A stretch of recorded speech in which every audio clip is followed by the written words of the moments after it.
بسم اللہ الرحمن الرحیم۔ اللہ کے نام سے شروع جو نہایت مہربان رحم والا۔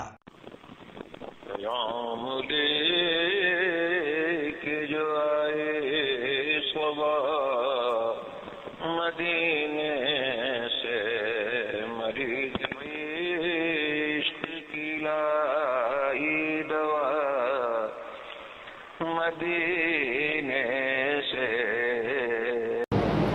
نحمده ونصلي ونسلم على رسوله الكريم، أما بعد فأعوذ بالله من الشيطان الرجيم، بسم الله الرحمن الرحيم۔ مل کر پڑھیے الصلاة والسلام عليك يا سيدي يا رسول الله۔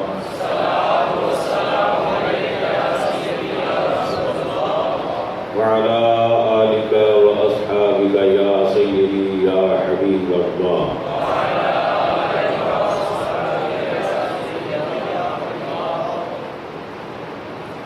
میلاد بدعت، ختم بدعت، 11ویں بدعت، سمجھ آ گئی آپ کو؟ جو کچھ ہم کریں وہ بدعت، اور جو لوگ خود کریں وہ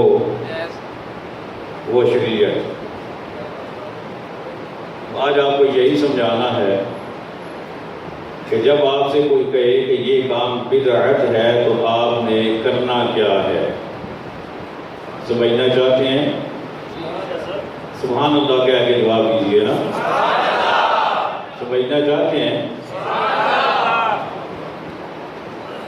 یہ سمجھنا اس لیے ضروری ہے کہ ہم کوئی بھی ایسا کام نہیں کرتے جس سے شریعت نے منع کیا ہو۔ اگر وہ بدعت بھی ہوگا تو بدعت حسنہ ہوگا۔ آئیے ابتدا یہاں سے کریں کہ ہم میں اور دوسرے لوگوں میں بدعت کا معنی اور مفہوم سمجھنے میں فرق کیا ہے۔ اگر آپ دوسرے لوگوں سے پوچھیں کہ بدعت کیا ہوتی ہے تو وہ جواب اس کا یہ دیں گے کہ ہر وہ کام جو صحابہ کرام کے زمانے میں نہیں تھا، تابعین کے زمانے میں نہیں تھا، نیا کام ہے تو وہ کام بدعت ہے۔ پھر ہم سے یوں پوچھا گیا کہ اچھا بدعت کا حکم کیا ہے؟ تو کہتے ہیں کل بدعت ضلالہ، ہر بدعت گمراہی ہے۔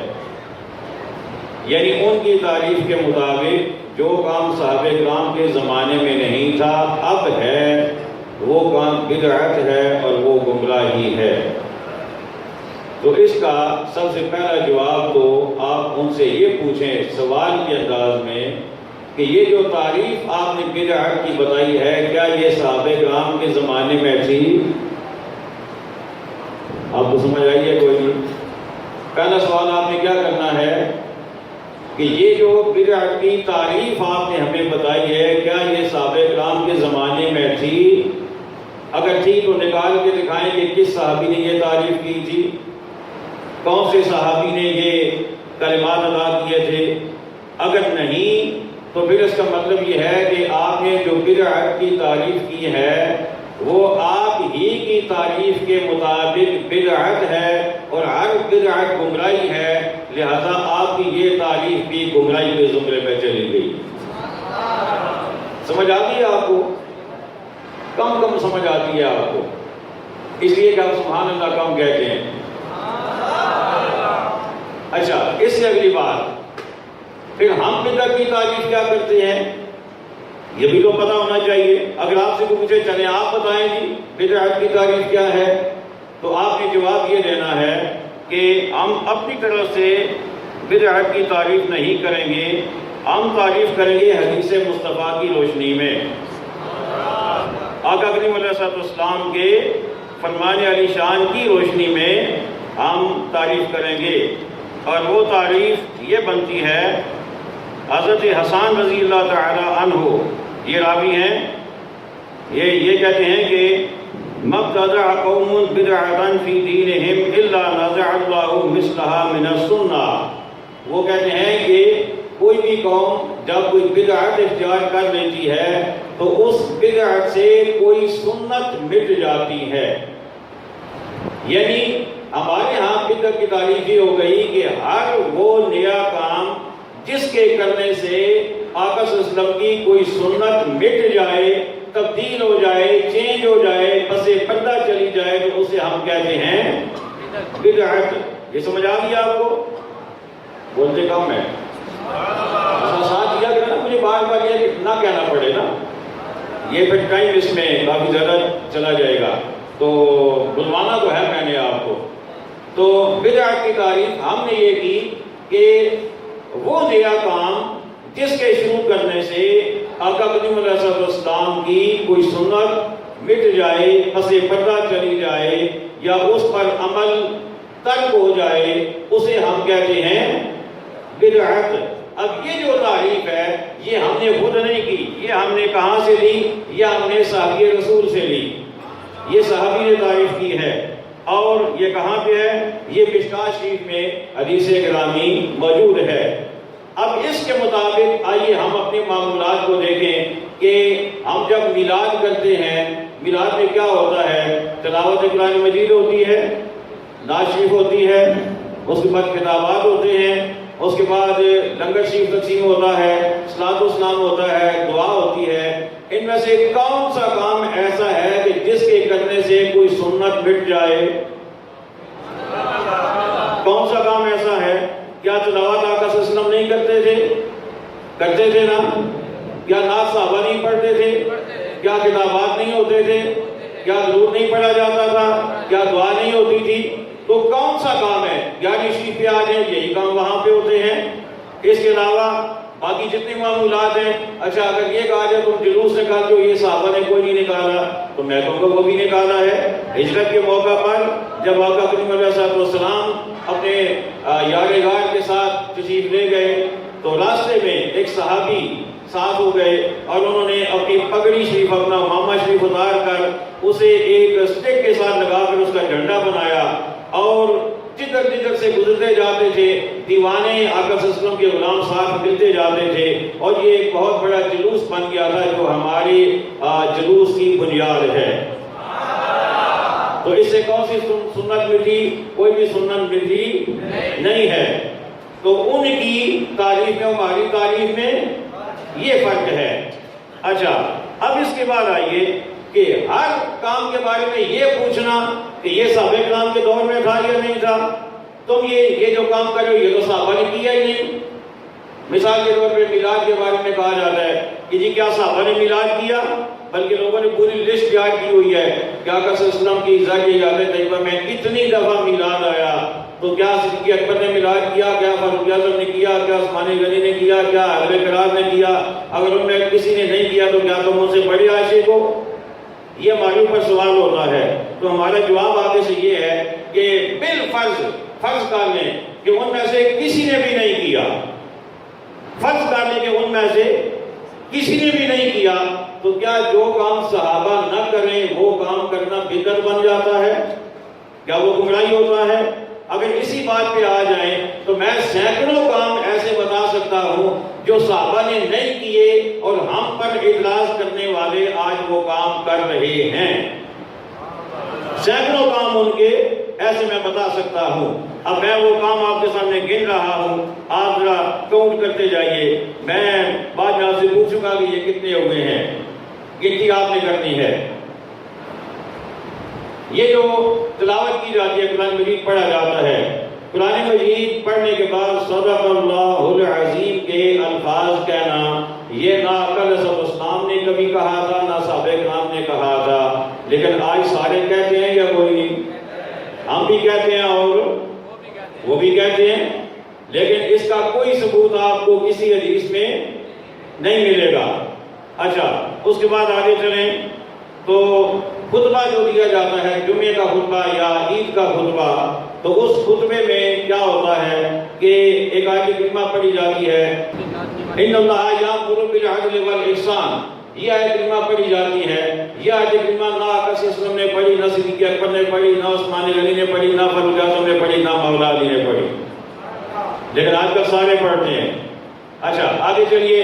خطبے میں چاروں خلفائے راشدین کے نام اور آقا صلی اللہ علیہ وسلم کے آل کے معتبر جو یعنی مشہور جو پنجتن پاک ہیں ان کے اسماء گرامی یہ نہ آقا صلی اللہ علیہ وسلم نے کبھی لیے تھے نہ صحابہ کرام نے کبھی لیے تھے، لیکن آج ہم بھی لیتے ہیں اور باقی لوگ بھی لیتے ہیں. تو ہم تو چلو اس لیے لیتے ہیں کہ ہماری تعریف کے مطابق یہ بدعت نہیں ہے، لیکن ان کی تعریف کے مطابق یہ بن جاتا ہے بدعت. اچھا آگے چلیے.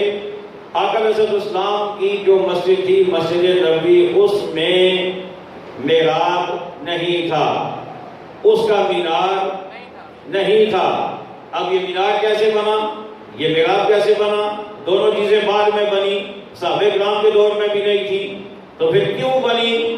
بنی اس لیے کہ جب آبادیاں چھوٹی تھیں اور باہر کے مسافروں کا آنا جانا اتنا نہیں ہوتا تھا تو مسجد کا محراب بھی نہیں ہوتا تھا، مینار بھی نہیں ہوتا تھا. لیکن بعد میں جب آبادیاں بڑھ گئیں، آبادیاں پھیل گئیں، اب کوئی باہر سے کوئی آدمی آ جائے کسی شہر میں نیا اجنبی، اب اسے بار بار پوچھنا پڑتا جی مسجد کہاں ہے؟ آگے جاؤ گے تو اس گلی میں آگے مسجد ہے، آگے سے پھر آگے پوچھنا پڑے گا مسجد کہاں ہے جی، تھوڑا سا اور آگے جاؤ تو آگے مسجد آ جائے گی. آگے جا کے پوچھے گا نہیں پیچھے رہ رہی ہے واپس چلے جاؤ. تو اب انہوں نے کیا سوچا؟ انہوں نے مسلمانوں نے یہ سوچا، اہل ایمان نے یہ سوچا کہ چلے ایسا کرتے ہیں کہ جو مسجد کی بلڈنگ ہے اس کے باہر کی طرف ایک محراب بنا دیتے ہیں جس کے اندر امام سب کھڑے ہو کر نماز بھی پڑھا لیا کریں گے، اور جو آدمی گلی میں کم از کم آ جائے گا وہ محراب دیکھ کر سمجھے گا کہ یہ مسجد ہے. یہ کیا ہے؟ مسجد ہے. اچھا پھر آبادیاں اور زیادہ جب ہو گئی، اب ایک گاؤں یا ایک دیہات یا ایک جو آبادی ہے اس کی فرض کریں 20 گلیاں ہیں، تو مسجد کسی ایک گلی میں ہے، تو اب وہ کس گلی میں مسجد ہے وہ آگے چلے جاؤ اس گلی میں، وہ بیچارہ ہو سکتا ہے 2 گلیاں آگے چلے جائے. اچھا پھر واپس آگے نہیں اس گلی میں بھی، وہ پیچھے گلی میں چلے جاؤ. تو اہل ایمان نے سوچا کہ چلو ایسا کرتے ہیں مسجد کے اوپر مینار بنا دیتے ہیں، مسجد کے اوپر، تاکہ دور سے نظر آ جائے کہ ہاں وہ جو ہے نا وہ مینار نظر آ رہا ہے ادھر مسجد ہے. تو یہ کام ہوئے دین میں آسانی کے لیے. آقا صلی اللہ علیہ وسلم کی مسجد کا محراب بھی نہیں تھا اور مینار بھی نہیں تھا، لیکن اب ہر مسجد کا محراب بھی بنتا ہے اور مینار بھی بنتا ہے. حالانکہ ان کی تاریخ کے مطابق یہ بدعت ہے، اور بدعت بولیے نا، یہ میں ان کی بات کر رہا ہوں، ان کی تاریخ کے مطابق یہ گمراہی ہے. اچھا اس کے بعد اور آگے چلیں تو قرآن مجید فرقان حمید یہ جو ہمارے پاس ہے اس کے اوپر زبر بھی لگے ہوئے ہیں، زیر بھی لگی ہوئی ہیں، پیش بھی لگے ہوئے ہیں اور مدیں بھی لگی ہوئی ہیں، اس کے رکوع بھی بنے ہوئے ہیں، اس کے اجزاء یعنی سپاروں میں بھی اس کی تقسیم ہے 30 پاروں میں. جب کہ صحابہ کرام کے پاس جو قرآن مجید تھا اس میں نہ زبر تھے، نہ زیر تھے، نہ پیش تھے، نہ سپاروں کی تقسیم تھی اور نہ ہی اس میں رکوعوں کی تقسیم تھی. یہ ساری تقسیمیں بعد میں کی گئی، صحابہ کرام کے دور میں بھی نہیں تھی، زبر زیر بھی نہیں لگے ہوئے تھے. آج جو بندہ یہ کہتا ہے کہ جی بس وہی کام کرنا ہے جو صحابہ کے دور میں تھا، اسے یہ کہیں کہ جناب والا پہلے تو اپنے لیے قرآن ایسا لائیں کہ جس میں زبر زیر پیش مد اشارہ کچھ بھی نہ ہو. سمجھ آ گئی ہے؟ ایسا قرآن اپنے گھر میں رکھیں کہ جس میں کوئی زبر زیر مد پیش زبر وغیرہ کچھ بھی نہ ہو. اچھا اگر کوئی کہے جی کہ تم یہ علاج کر دو، یہ بدعت ہے، فلاں بدعت فلاں بدعت، اسے کہیں جی ٹھیک ہے ہم اپنے کام ٹھیک کرتے ہیں، آپ پہلے اپنی مسجد ایسی بناؤ جیسی مسجد آقا علیہ السلام کی تھی، نہ اس کا محراب ہو اور نہ اس کا مینار ہو اور نہ اس میں غسل خانے ہو، نہ اس میں وضو خانے ہو، نہ اس میں استنجا خانے ہو، اس میں کوئی انتظام نہ ہو. صحابہ گھر سے وضو کر کے آتے تھے، اس میں کوئی ایسا انتظام نہ ہو. ایسی مسجد تم بنا لو تو پھر باقی کام ہم کر لیں گے. اچھا اس کے بعد آگے چلیے. ایک شہر میں مختلف مساجد میں جمعہ ہونا یہ آقا صلی اللہ علیہ وسلم کے دور میں نہیں تھا. بلکہ ایک شہر کی ایک ہی مسجد میں جمعہ ہوتا تھا، ایک شہر کی ایک ہی مسجد میں جمعہ ہوتا تھا۔ لیکن بعد میں جب آبادی بڑھ گئی تو پھر اہل ایمان نے کیا کیا، انہوں نے اگر ایک شہر میں 5 مسجدیں ہیں تو فرض کریں 4 میں یا 3 میں آبادی کے حساب سے انہوں نے جمعہ شروع کر دیا۔ تو یہ بھی ان کی تاریخ کے مطابق بدعت ہے، اور ہر بدعت ان کی تاریخ کے مطابق گمراہی ہے۔ اچھا، اس کے بعد آگے چلیں، وہ کہتے ہیں تم درود و سلام کیوں پڑھتے ہو؟ یہ تو صحابہ کرام نے نہیں پڑھا اذان سے پہلے، تو یہ تو بعد میں سلطان صلاح الدین ایوبی نے شروع کیا تھا 780 میں۔ ہم کہتے ہیں بالکل ایسا ہی ہے، سلطان صلاح الدین ایوبی نے شروع کیا تھا، لیکن اس کا یہ مطلب نہیں کہ پہلے پڑھا نہیں جاتا تھا، پہلے بھی پڑھتے تھے، لیکن سپیکر پر یا اعلانیہ یا اونچی آواز میں یہ مطلب بعد میں شروع ہوا، ایک منظم انداز میں پڑھتے تو پہلے بھی تھے۔ لیکن چلیں فرض کریں اس تاریخ کے اعتبار سے 780 میں شروع ہوا، تو کہتے ہیں یہ تو بدعت ہو گیا، یہ تو غلط ہے۔ تو ہم ان سے کہیں گے کہ 780 میں درود شریف اذان کے ساتھ شروع ہوا، یہ کام تمہارے نزدیک بدعت ہے، تو 700 میں جا کر ایک شہر کی مختلف مساجد میں جمعہ شروع ہوا، تو یہ بھی تو بدعت ہے نا، اسے کیوں نہیں ختم کرتے ہو؟ اسے کیوں نہیں ختم کرتے ہو؟ اچھا، پھر اور آگے چلیں تو عربی خطبہ جو ہوتا ہے 700 ہجری تک یہ تھا کہ جمعہ ہو یا عید ہو، اس دن علاقائی زبان میں خطاب نہیں ہوتا تھا، صرف عربی کے 2 خطبے ہوتے تھے۔ جمعہ کا دن آ گیا، مسجد میں آئیں گے، امام صاحب خطیب صاحب عربی کے 2 خطبے پڑھیں گے، جیسے آج کل ہم بھی پڑھتے ہیں، وہی خطبے ہوں گے، انہی کے اندر خطاب ہوگا، انہی کے اندر واعظ ہوگا، انہی کے اندر نصیحت ہوگی، چاہے کسی کو سمجھ آئے یا کسی کو سمجھ نہ آئے۔ تو اس کے بعد نماز پڑھی جائے گی، لوگ گھر چلے جائیں گے۔ یہ پہلے 700 سال تک یہی ہوتا رہا، لیکن بعد میں اہل ایمان نے سوچا کہ جمعہ کا ایک برکت والا دن ہوتا ہے، لوگ آتے ہیں، جمع ہوتے ہیں، اکٹھے ہوتے ہیں، تو عربی میں 2 خطبے پڑھ کے نماز پڑھ کے ان کو گھر بھیج دیا جاتا ہے، تو کسی کو کوئی دین کی بات تو سننے کا موقع ہی نہیں ملتا، لوگوں کو کیسے دین تک ان تک پہنچایا جائے؟ تو پھر یہ فیصلہ ہوگا کہ عربی 2 خطبوں سے پہلے علاقائی زبان میں خطاب شروع کیا جائے، علاقائی زبان میں خطاب شروع کیا جائے۔ تو یہ خطاب تب شروع ہوا، اور تب سے اب تک ہر مسلک والے ہر جمعہ کے دن اپنی اپنی مسجد میں کر رہے ہیں، اس پر کسی کو اعتراض نہیں ہے۔ ان سے پوچھے جناب کہ یہ کب شروع ہوا؟ جو زیادہ آج ہے نا، زیادہ وہ پریشان کہ جی تم یہ کرتے ہو، یہ بدعت ہے، یہ بدعت ہے، یہ چھوڑ دو، وہ چھوڑ دو، اسے کہو جی سب سے پہلے تو آپ اپنی مسجد میں جائیں نا، اور اپنے خطیب صاحب سے کہیں کہ جناب والا آج کے بعد علاقائی زبان میں خطاب آپ کا بند۔ یہ سمجھ آ گئی کوئی نہیں؟ اپنی مسجدوں میں علاقائی زبانوں میں خطاب بند کروائیں، اس کے بعد پھر ہمارے پاس آئیں، پھر ہم آپ سے اگلی بات کریں گے۔ تو یہ بہت ساری چیزیں اس وقت میرے پاس موجود ہیں۔ اچھا، اس کے بعد نبی کریم علیہ السلام جو خطبہ دیتے تھے جمعے کا، اس میں آقا علیہ السلام جمعے کے خطبے میں سورہ قاف پڑھتے تھے۔ کون سی سورہ؟ سورہ قاف۔ سیدنا عمر رضی اللہ تعالیٰ عنہ سورہ تکویر کی ابتدائی آیات پڑھتے تھے، حضرت عثمان غنی رضی اللہ تعالیٰ عنہ سورۃ النساء کی آخری آیات پڑھتے تھے، حضرت مولا علی رضی اللہ تعالیٰ عنہ سورہ کافرون اور سورہ اخلاص پڑھتے تھے۔ لیکن آج کل جہاں بھی خطبہ ہوتا ہے ان میں سے کوئی چیز پڑھی جاتی ہے؟ نہیں پڑھی جاتی نا۔ تو سب سے بڑے بدعتی تو آپ ہیں، نہ آپ نے رسول اللہ کا طریقہ اپنایا، نہ آپ نے فاروق اعظم کا اپنایا، نہ آپ نے عثمان غنی کا اپنایا، نہ آپ نے حضرت مولا علی کا اپنایا، تو کوئی طریقہ آپ نے نہیں اپنایا، تو سب سے بڑے بدعتی تو آپ ہوئے۔ یہ سمجھ آ گئی ہے کوئی نہیں؟ تو ہم پر اعتراض کرنے والے جو ہیں انہیں کم از کم اپنے آپ کو بھی دیکھنا چاہیے کہ وہ کہاں جا رہے ہیں۔ اگر یہ معیار رکھ لیا جائے کہ جو کام صحابہ کرام کے دور میں نہیں تھا وہ کام غلط ہے، بدعت ہے، تو یہ جتنے کام ہیں یہ تو سارے کر رہے ہیں۔ اس کے بعد اور بھی بہت ساری باتیں ہیں، لیکن میں تھوڑا اسے مختصر کر کے کچھ میں مزید بھی باتیں آپ سے آج کرنا چاہ رہا ہوں، اس لیے کہ ممکن ہے کہ آج آخری روزہ ہو، تو بدعت کے حوالے سے کوئی سوال اگر آپ کے ذہن میں ہو، کوئی سوال آپ کے ذہن میں بدعت کے حوالے سے اگر ہو تو وہ سوال آپ کر سکتے ہیں۔ اچھا اگر نہیں ہے یا چلے بعد میں آپ جی بسم اللہ۔ انگوٹھے چومنے کے حوالے سے، انگوٹھا چومنا یہ مستحب ہے۔ کیا ہے؟ مجھے بولیے۔ نہ ہم اسے فرض کہتے ہیں نہ اسے واجب کہتے ہیں، یہ مستحب عمل ہے، یعنی اچھا عمل ہے۔ اور یہ شروع کس نے کیا؟ سب سے پہلے حضرت آدم علیہ السلام نے انگوٹھے چومے۔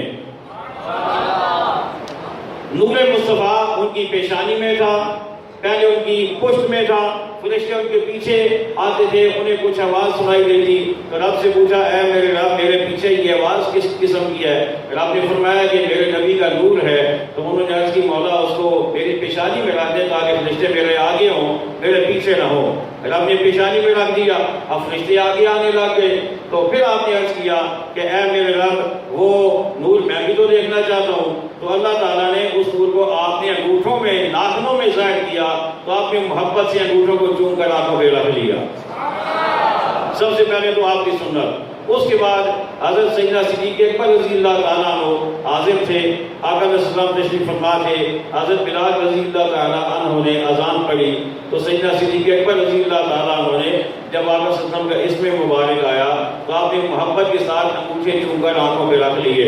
آقا علیہ السلام نے اب بعد میں اذان مکمل ہونے کے بعد اپنے صحابہ کو مخاطب کیا، فرمایا کہ کیا تم نے دیکھا کہ میرے اس یار غار نے آج کیا کیا؟ حضور دیکھا تو ہے۔ تو آقا علیہ السلام نے ارشاد فرمایا کہ جو بندہ یہ کام کرے گا قیامت کے دن میں اسے قیامت کی صفوں سے نکال کر جنت میں لے جاؤں گا۔ تو یہ لیکن اس کے باوجود ہم کہتے ہیں مستحب عمل ہے، اگر کوئی نہیں کرتا ہم اس پر کوئی بھی تان نہیں کرتے، ہم اسے غلط نہیں کہتے، لیکن جو اس کو غلط کہتا ہے اسے غلط ہم ضرور کہتے ہیں، اسے غلط ہم ضرور کہتے ہیں کہ ایک محبت والا عمل ہے۔ اچھا ایک سوال ہوتا ہے کہ جی تم انگوٹھے کیوں چومتے ہو؟ اپنے انگوٹھے کیوں چومتے ہو؟ جو حضور کا نام لے رہا ہے تم جا کے اس کا منہ چومو، ہونا تو یہ چاہیے۔ اگر تمہیں اتنا ہی پیار ہے، اگر تمہیں اتنا ہی پیار ہے تو اس کا منہ جا کے چومو جس کی زبان سے آقا کا نام نکلا ہے، اپنے انگوٹھے کیوں چومتے ہو؟ تو میں نے کہا کہ جناب والا ہم آپ کی جہالت کے پابند نہیں ہیں، ہم آپ کی جہالت کے پابند نہیں ہیں کہ آپ جو جاہلانہ بات کریں تو ہم آپ کی بات پہ چل پڑیں کہ یوں کرو، ہم آپ کی جہالت کے پابند نہیں ہیں، ہم پابند ہیں سیدنا صدیق اکبر کے عمل کے، ہم پابند ہیں حضرت آدم علیہ السلام کے عمل کے۔ اور پھر یہ کہنا کہ اپنے انگوٹھے چوم رہے ہیں جی، اس سے کیا محبت ظاہر ہوتی ہے؟ تو میں نے کہا اس کا بھی جواب سن لو۔ جب طواف کیا جاتا ہے تو حجر اسود کو بوسہ دینا یہ سنت مصطفیٰ ہے۔ کیا ہے؟ مجھے بولیے۔ سنت مصطفیٰ ہے، لیکن آقا علیہ السلام نے ارشاد فرمایا اگر رش زیادہ ہو، بھیڑ زیادہ ہو، تم حجر اسود تک پہنچ نہ سکو تو تم یوں ہاتھ سامنے کر کے حجر اسود کے سامنے کرو اور پھر اپنے ہاتھوں کو بوسہ دے لو تو استلام ہو جائے گا۔ تو اپنے ہاتھوں کو بوسہ دینا وہاں بھی موجود ہے۔ اب کیا وہاں بھی کہو گے کہ اپنے ہاتھوں کو کیوں چوم رہے ہو؟ کیا وہاں بھی یہ اعتراض کرو گے؟ اپنے ہاتھوں کو چومنا بھی بعض دفعہ ضروری ہوتا ہے اور اس کے بھی فوائد ہوتے ہیں۔ تو یہ انگوٹھے چومنا، ہاں جی، اور کوئی مسئلہ آج پوچھیں، آج جو آپ پوچھنا چاہیں، تاکہ اگر آپ کے دل میں کوئی بات رہ نہ جائے، میں یہ چاہتا ہوں۔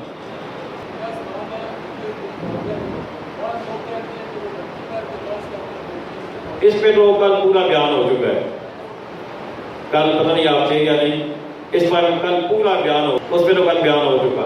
اور کوئی بات؟ چلیں اگر کوئی نہیں پھر سلام پڑھ لیتے ہیں۔